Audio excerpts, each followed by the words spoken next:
When you confront the holiness of God, your only response can be that of humiliation.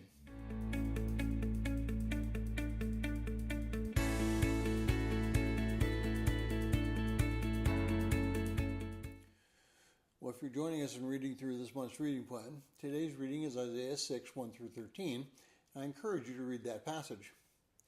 Now, when Isaiah saw the throne and the majesty of God, his response was, he was ruined. The term literally means to just be destroyed, completely annihilated. Well, it's easy to minimize our awe of God. We flippantly call him the man upstairs, and we confuse him with some idea that he's a doting grandfather waiting to give us everything that we want. Of course, we tend to deny that, but if we listen to the prayers that we say, we probably have to recant that denial. Isaiah responded in a completely different way. He recognized that he was sinful.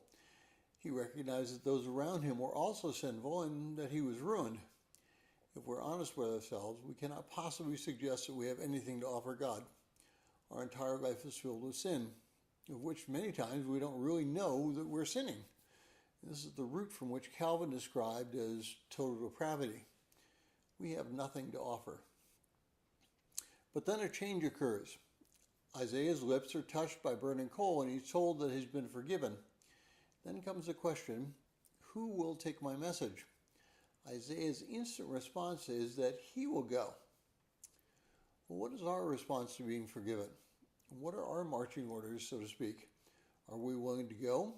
Are we willing to do anything because we have been forgiven? Unfortunately, I think that the answer for many people is no. We as Christians here in the United States tend to be complacent. We don't face much persecution, and although it's getting more frequent, we don't face many needs. Most everyone in the United States is pretty cared for. And most of us live fairly safe lives and in fairly safe areas. Now, that's not to say that some people don't have needs and that every place is safe. It's just that we generally are not in too terrible a danger. Well, because of that, our view of God and sin is kind of mitigated. We think we're doing okay, and we don't think that we sin very much. We need to evaluate our lives and repent and agree with Isaiah that we are lost and unclean.